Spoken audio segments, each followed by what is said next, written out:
আলুর দম বা দম আলু এভারগ্রিন 757 চ্যানেলে আপনাদের স্বাগত। আজ আলুর দম রান্না করব। ভিডিওটা সম্পূর্ণটা দেখার জন্য অনুরোধ রইল। Please like, share and subscribe please. এই সুস্বাদু রেসিপিটা করার জন্য আমি কি করেছি চলুন দেখি। এর জন্য প্রধান উপকরণ নিয়েছি আলু খোসা ছাড়িয়ে ভালো করে ধুয়ে নিয়েছি। এলাচি, দারচিনি, লং নিয়েছি। মশলা নিয়েছি এলাচি, দারচিনি, লং, রসুন, পেঁয়াজ, আদা, জিরে।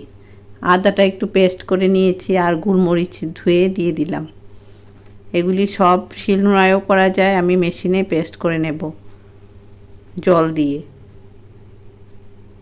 অল্প পরিমাণে জল দিয়ে পেস্ট হয়ে যাবে মেশিনে। কড়াই গরম করে কড়াইতে তেল দিয়েছি। এই তেলেই রান্না হবে, এক পাকে রান্নাটা হবে অল্প তেলে। তেলটা কড়াইতে মাখিয়ে নিচ্ছি। তেলটার যে গন্ধ আছে গন্ধটা চলে যাওয়া পর্যন্ত গরম করে আলুগুলি এখন এই গরম তেলে দিয়ে দিচ্ছি। আলু ভাজার জন্য নুন দিচ্ছি এই পরিমাণে, হলুদ দিয়ে দিচ্ছি এই পরিমাণে। আলুর মধ্যে নুন হলুদটা মাখিয়ে আলুটা এখানে ভাজা করে নেব। নুন হলুদ মাখিয়ে নিচ্ছি খুন্তি দিয়ে। ফ্লেমটা লোতে আছে।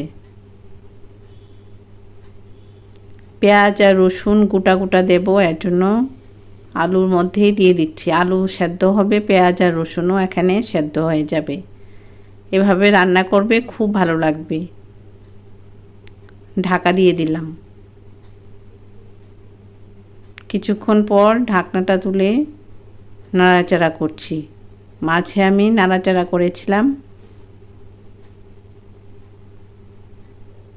এখন আবার নাড়াচাড়া করে ঢাকা দিয়ে দেব। আলু, পেঁয়াজ, রসুন এখানে সুন্দরভাবে সেদ্ধ হয়ে যাচ্ছে, ভাজাও হয়ে যাচ্ছে। এখানেই আমি ওই যে মশলাটা বাটা করেছিলাম মেশিনে, এই মশলাটা এখানে দিয়ে দেব। কি দিয়েছি মনে রাখতে হবে। পেঁয়াজ, রসুন, আদা, জিরে, এলাচি, দারচিনি, লং, গোলমরিচ এসব দিয়েছিলাম। জারটা ধুয়ে জল দিলাম। কাশ্মীরি লাল লঙ্কার গুঁড়ো দিলাম রঙের জন্য, টেস্টের জন্য। লঙ্কার গুঁড়োটা দিলে টেস্টও ভালো আসে। তেজপাতা দিয়ে দিলাম, এই সময়ে দিতে হবে তেজপাতাটা। এখন সব মশলা আলু আর পেঁয়াজ রসুনের সাথে মিশিয়ে নিচ্ছি।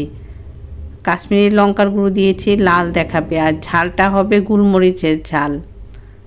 খুব সুন্দর গন্ধ বেরোয়েছে। এভাবে আলুর দম করে রুটি দিয়ে বাচ্চাদেরকে করে দিলে বাচ্চারা আনন্দ করে খাবে।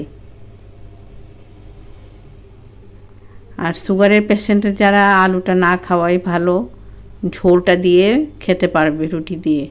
আর এক টুকরো আলু খেলে এমন কোনো ক্ষতি হবে না। যাদের বেশি সুগার ওরা না খাওয়াই ভালো।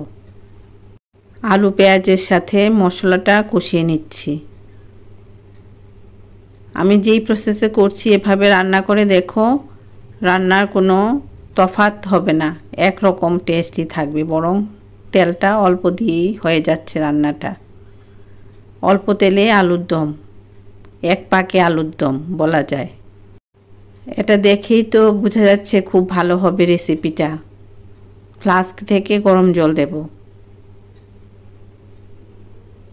এভাবে কষিয়ে নিচ্ছি, মশলাটার কাঁচা গন্ধ যাওয়া পর্যন্ত কষিয়ে নিচ্ছি। আলুও এভাবে সেদ্ধ হয়ে যাচ্ছে অনেকটাই। পেঁয়াজ রসুন যে গোটা দিয়েছিলাম এগুলিও সেদ্ধ হয়ে যাচ্ছে। পেঁয়াজ মাথা পিছু একটা করে, রসুনের কোয়াও সবার থালায় পড়বে, ভালো লাগবে। বাচ্চারা এরকম খেলে খুশি হয়। আলুর দমের মধ্যে গোটা পেঁয়াজ দিয়েছি, এতে ভালো লাগবে। পেঁয়াজগুলি খেতে দুর্দান্ত লাগে, বাচ্চারাও খেয়ে খুশি হবে। এই যে দেখো কি সুন্দর কষিয়ে নিচ্ছি। এখন ফ্লাস্ক থেকে গরম জল দিয়ে দিচ্ছি ঝোলের জন্য।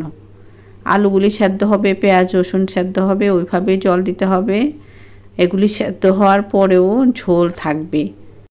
আলুর দমে জল দিয়েছি, এর জন্য নুন দিচ্ছি এই পরিমাণে।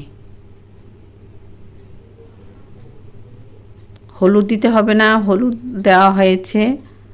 এখন এগুলি মিশিয়ে নিচ্ছি। পরিষ্কার পরিচ্ছন্নভাবে রান্না করলে রান্নাটা দেখতেও ভালো লাগে।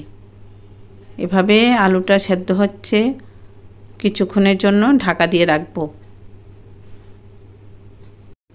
ফ্লেমটা এরকম আছে, এরপর লো করে দিচ্ছি। এখানে ভেতরে আলু, পেঁয়াজ, রসুন সেদ্ধ হচ্ছে। ঢাকনাটা তুললাম, আবার নাড়াচাড়া করে দিচ্ছি। আলুটা কীরকম সেদ্ধ হলো দেখে নিচ্ছি। অল্প তেল মশলায় রান্না, দারুণ টেস্টি। এই যে পেঁয়াজগুলি দিয়েছি, খুব ভালো লাগবে, বাচ্চারা খেয়ে খুশি হবে। রসুনগুলিও আছে, যে দেখা যাচ্ছে রসুনগুলি, রসুনের কোয়াগুলিও খেতে ভালো লাগে।